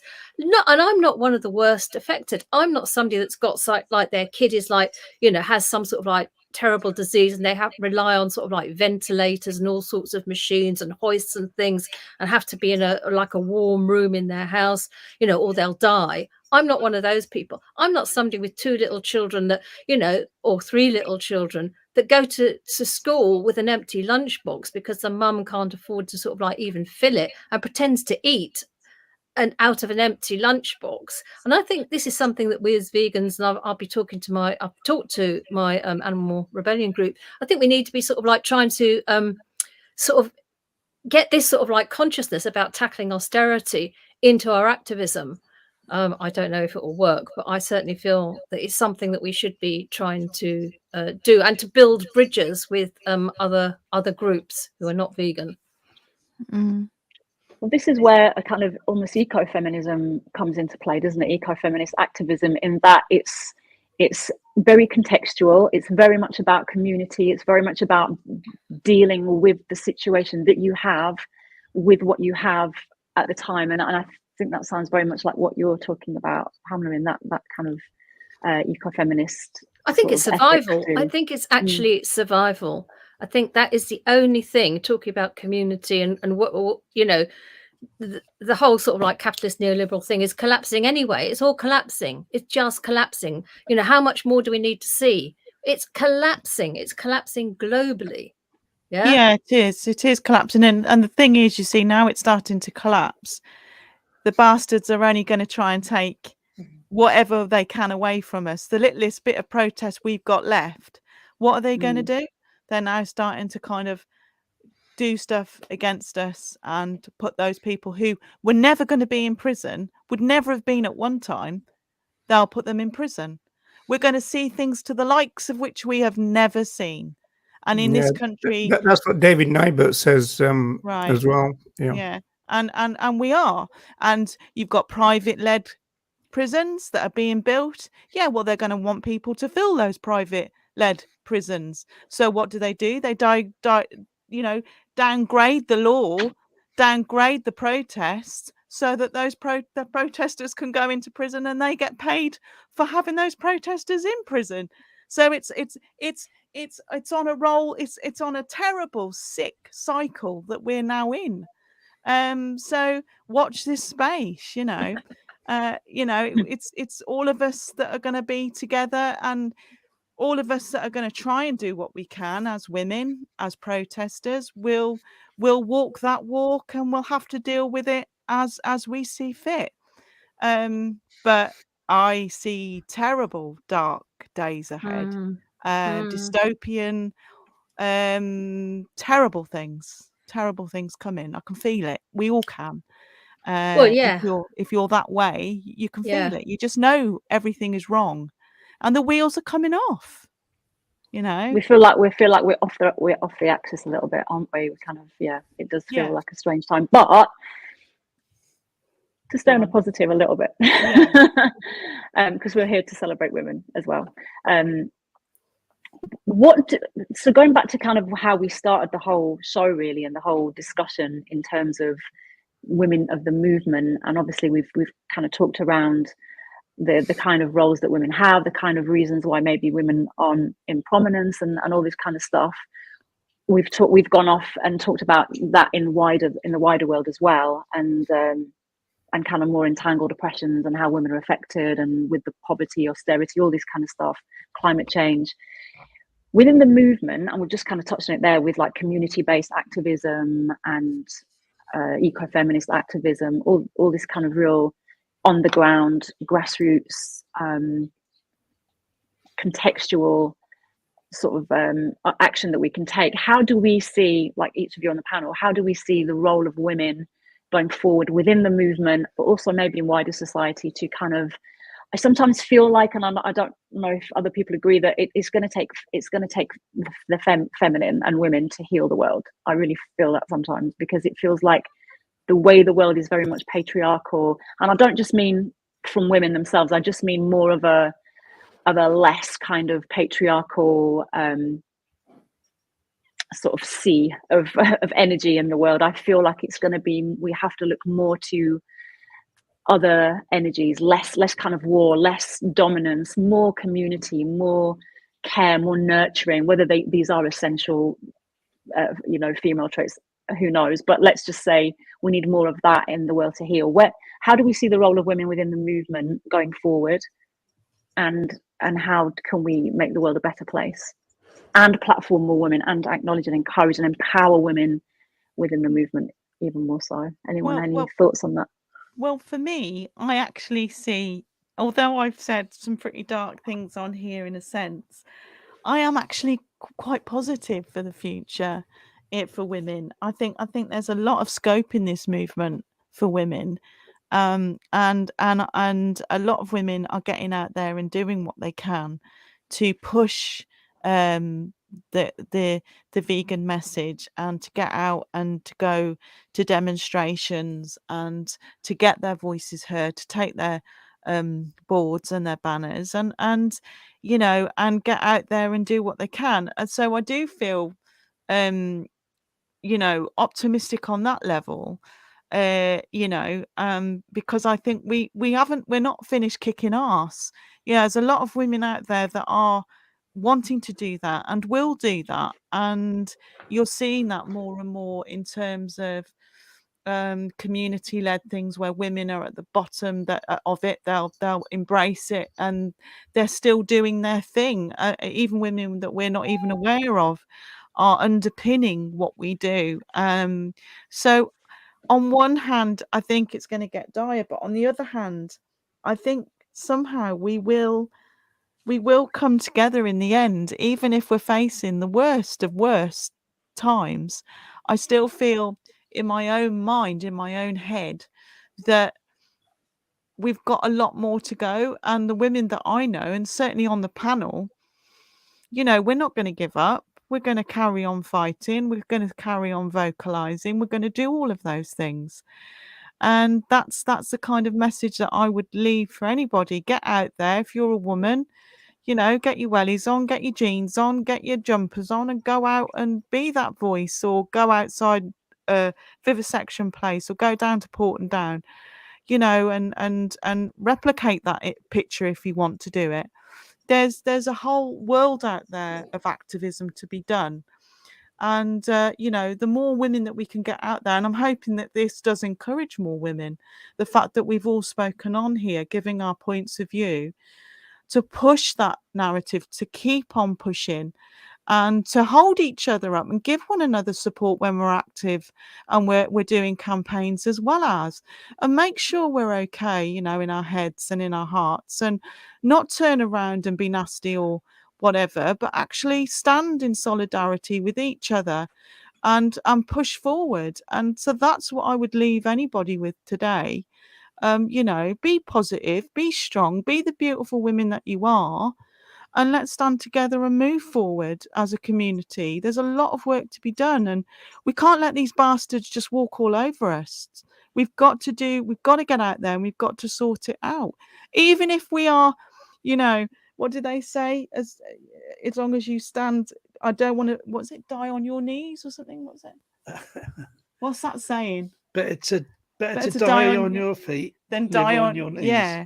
And that is really what I feel. That's what I really, really feel. So, you know, so yeah. So that's my bit anyway. Thanks, Louise. That's all right. No problem. Does anyone else have any views on Nella? You were going to say something. Yes, I would say that it's one thing to be trapped in the system and know that we are trapped in the system. It's another thing to willingly ignore the presence of the oppressive powers and believe that some kind of green capitalism or whatever is going to liberate humans or non-humans or whomever, because it's not going to liberate anyone. So women and other animals and children are mostly the victims of any catastrophe, of poverty, of climate emergency, and they will be in the front lines anyway. Women will be in the front lines, and we have to stand in solidarity, just what Liz said, and realize that we must turn our focus to our communities, but also to the larger community, and be aware of what is happening to other people, I don't know, across the globe, and realize that our way out of this is to show solidarity, to help others, mutual aid, and to never stop protesting and fighting. Absolutely. And if women are fighting, they're always fighting, even when the world thinks that we are not. Women are fighting every day, and so we will continue to do that. And I just want to say that I was happy in this movement. I was happy to meet wonderful women, and women that empowered me, women that pushed me to do something or to speak when I was hesitant to do so, and also some really wonderful men that have been wonderful allies. Yeah. Guys, I'm going to head off actually, because it's going really dark now. So I've put my little bits of Halloween stuff out. So we're going to get hordes of young children coming down. Well, So, it's going dark. That's your fault, Louise. I know it's awful, but I've got to do it. I've got to do it. Well, so, I think we're probably going to wrap up a little bit. I just wonder, Ronnie, you've been characteristically quiet. I wonder whether you've got any observations about what you've heard over the last few, a couple of hours or 90 minutes.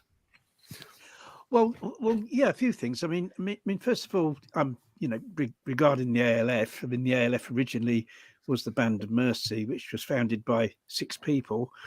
2 of those were women, and that, you know, there've been some brilliant women activists in the ALF. I think they're probably not as well known because they tend not to be caught as much as men. I think they're probably more clever. I mean, one of the founders of the Band of Mercy, a woman called Sue Smith, was an absolutely brilliant activist, and she was never arrested. I mean, sadly, she died 20 years ago, which is why I can mention her name. But that's just one example of a brilliant woman activist. There was another woman called Sue Merikin in Nottingham, who was once again absolutely brilliant and fearless activist. She's sadly passed away. Her most famous action was driving a car through the security doors of a laboratory. So activists, she rammed a car through the doors, an old car they bought. That's the Boots one, isn't it? Yeah, so activists could go in and rescue a load of rabbits from this this place, which again was in the East Midlands of England, and I could go on and on, naming women who've been brilliant activists, and I think it was kind of fairly even. I mean, in terms of the kind of prime movers within the ALF, it was obviously, and I mean, still is to a certain extent as well, as much as the ALF is still going, a kind of cell structure, local groups, and the main people in those local groups who are the organisers, I'd say was fairly evenly divided as far as I knew between men and women. So women were very very much part of it. And I think the other thing really I'd say is to do this business of the cheese and the consumer, our consumer society and capitalism is, I think it can be looked at on a couple of different levels. I mean, I would rather that, if you've got a dairy company like producing vegan cheese or plant-based cheese, I think I'd rather they did that than they didn't do it. But that's kind of as far as it goes. I'd rather McDonald's had the McPlant burger than they didn't have the McPlant burger. But I'm still not going to go into McDonald's because of it. And I think it's kind of the problem with capitalism is we're not going to get animal liberation under capitalism. So support for capitalism isn't in accordance with the vegan ethic, and the reason for that is because capitalism drives the destruction of the natural world. It drives consumerism. It drives industrialization. It drives the destruction of nature, destruction of habitat that are the homelands of other animals, and that's why even plant-based capitalism, so to speak, is not in accordance with the vegan ethic, because masses of animals are still going to suffer and die because of the adverse environmental impact of a system that's based on consumption, that drives consumption in the way that it does. And so that's the problem with capitalism. We could have a world where everyone ate plant-based under the capitalist system, but that wouldn't be veganism, and it wouldn't be animal liberation for the reasons I've just stated. I think we all agree with that. I would think. So I wrote a little kind of mini essay this morning. Well, it's not even an essay, and I thought it might be interesting to finish with that. I'm not quite sure now, to be honest, but I think I drew a lot of it from this book, which is called Social Movements and Culture, and it's really based on what academics have said about social movements. So maybe we could end with that. Do you think that's a good idea, or should we just end now? Should I speak or not? I'm curious if you listen to that you've written. The other thing I'd kind of like to say about women is that there's been, I just spoke about the ALF, and I ought to speak a bit more broadly than that. I think that kind of back in the day, and still today, some of the kind of national organisations that campaigned, against the various areas of the oppression of other animals, the British Union for the Abolition of Vivisection. There were two women that ran that for a long time. National Anti-Vivisection Society was run by a woman, and I think those organisations, even today, or some of them changed their name, I think women are still very prominent in the kind of the running of them. Jean Pink, the founder of Animal Aid here in the UK, was founded by a woman, Jean Pink, who put in tremendously hard work to get that organisation off the ground. So it's all across the board where women have been very active, very influential within the movement in all sorts of different areas. Ingrid Newkirk started a small group in Ingrid Newkirk, 1980. Yeah, Juliet Gallatley. Juliet Gallatley in Viva. I think the woman who's at the moment it's a woman who's director of Animal Aid. I'm not too sure about that. I know that the person who took over after Andrew Tyler was a woman. I think someone else is the director now. So Muriel, the Lady Dowding, started Beauty Without Cruelty. Yes. Yeah. So women have been very influential. I think maybe it's just that women haven't been given the proper credit for those things, rather than they haven't done those things. You mentioned Chicken's Lib, didn't you, Ronnie? When we were Claire Drew's Chicken's Lib was they were way back. Was that in the 1970s? Chicken's Lib, where they carried out some really quite militant actions. They'd invade like farmers' conferences and stuff. Protesting against the confinement of hens in battery cages. And there were a couple of women, the kind of main people in that were a couple of women. One of them was Claire Drew. I can't remember the other woman's name. So that was Irene Williams. That was once again, it was women involved in those things. I was wondering about, actually, I probably won't bother with my thing, but I was wondering about whether anybody had any, in the light of what we were saying, any book recommendations or video recommendations. I would certainly go for this one, which is quite an interesting analysis of the.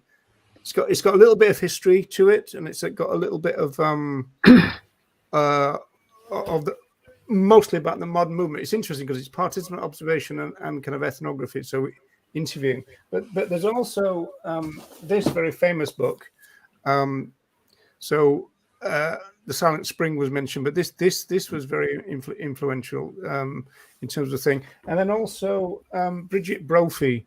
Now she's credited with really kind of kicking off the kind of rights-based animal rights movement, because she wrote an influential article in 1965, which was in the Sunday Times, I think, Ronnie. Yes.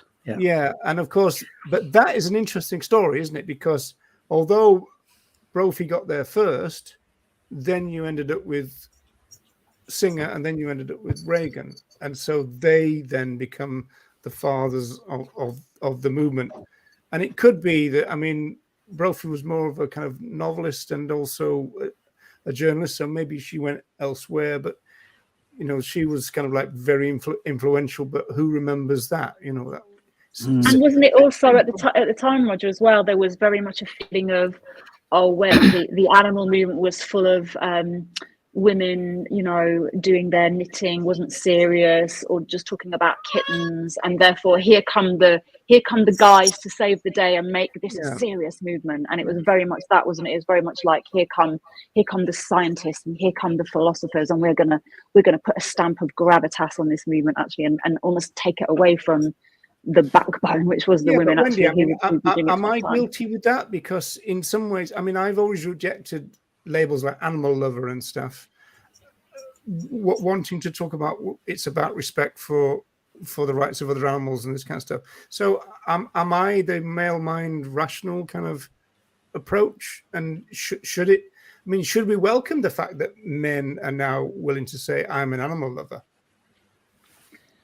I think being an animal lover is not a bad thing. As you know, my feelings on the whole love thing is basically we're a movement looking for liberation, respect, justice, fairness, freedom, rather than just basing it on who do we love, which is more subjective. However, that's not to say that we wouldn't do better having more compassion and empathy in our movement and in the world as a whole. So I suppose it's not, again, I guess we're always looking at with the rational, which is put down to the male rational thinking of the kind of pairings of it's got to be this or this, whereas actually it's both and. Why can we not combine these things together? Because why can we not just have respect and compassion rather than just respect or compassion? Do you know what I mean? Why can we not encourage these things within within our movement and in wider society anyway.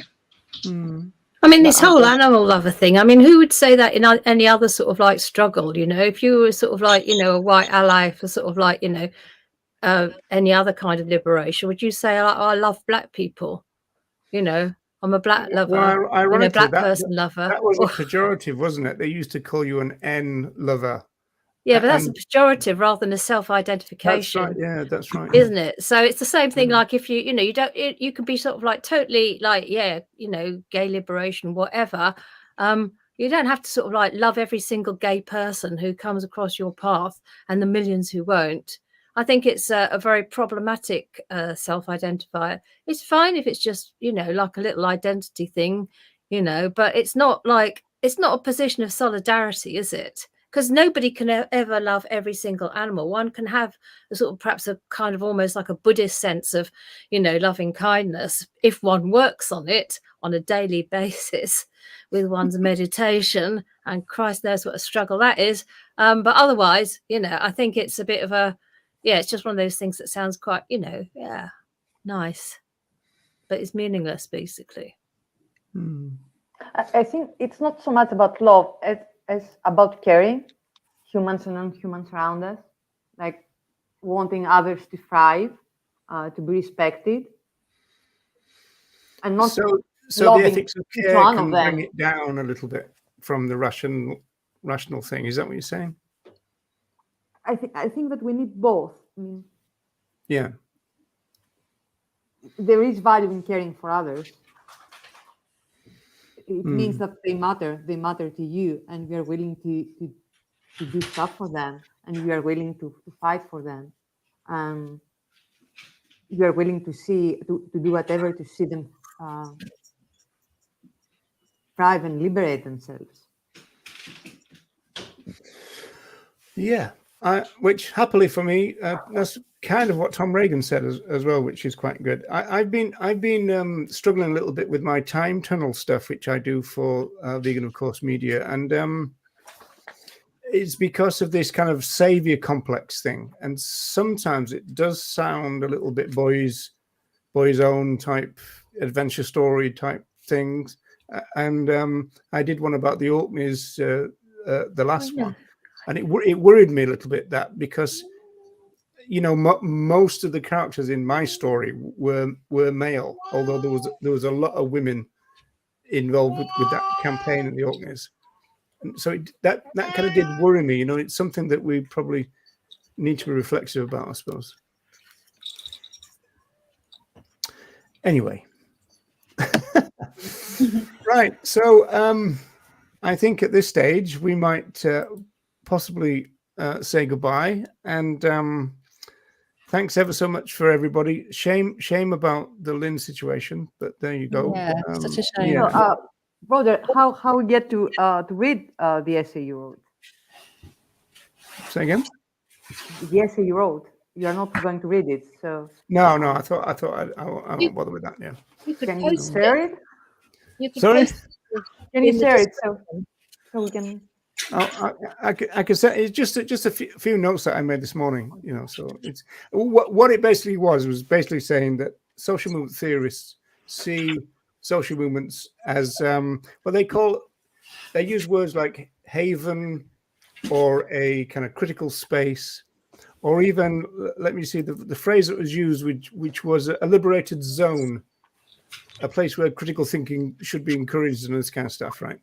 And it's an oppositional cultural space, a social movement, compared with the norm. And there was some analysis in this book of an Algerian kind of revolt against French colonialism, and basically that broke down gendered relations by being part of a rebellion. And I was thinking, well, you know, is any of that being reflected in our movement? And sadly, the answer really is no. You know, we don't seem to be having that. I was going to mention when I was doing my PhD, there was a woman called Alexandra Plows and she was part of the Donga tribe, which was part of the New Age traveler type thing. And so she did her PhD on the movement that she was involved with, which is what I did. And but again, she was talking about, you know, they were involved with things like creating treehouse villages and stuff in forests to protect them. It was kind of anti-road building and all that kind of stuff, new age kind of stuff. And she was saying again that they did their activism and their theorizing all wrapped up together because they were living together, kind of thing. And again, gendered relations broke down there. You know, that they didn't have, you know, sex roles, socialization, sex roles and stuff. You know, all that kind of broke down because they were involved in a radical social movement, which meant that they were able to think kind of critically. But the movements that theorists talk about, where that process goes on, doesn't seem to be happening in the animal movement. That's all I was going to say, really. But Benny's saying post it for World Vegan Day, Roger. Yeah. Mm-hmm. Yeah, I'll probably make it a blog entry or something. Yeah. Okay, folks. So there is a very nice comment from Deb. So if you could please put this link. We've got some spam now as well. I'm going to try to get rid of this. So okay, folks. So if we're going to start getting Zoom bombed and everything, it'd be a good time to finish anyway. Time to go. We don't want spam on a vegan. No, we don't. Unless it's vegan spam made by the same company that makes the ordinary spam to get money out of vegans, of course. Yeah, spam. Everybody spam. Wonderful spam. Right, people. Oh, thank you to all our panelists as well. Thank you, Pamela, Nella, Louise obviously has gone. Thank you, Louise. Thank you, Ronnie and Roger, as always, and thank you for letting us be on your show. Very welcome. It was a great pleasure. And thank you. It was just so good to see Ronnie sat there not saying anything. Yeah, but that's normal. But Louise is enjoying that as well. The only problem is there's going to be a real bounce back next week, I'm sure. So. He's got to make up for it. Yeah, I'm sure he will. Right, people. And thank you to all our viewers as well, and all the brilliant comments and interactions in there. So I really appreciate you being here and watching and sticking with us for 2 hours. Thank you. Amazing.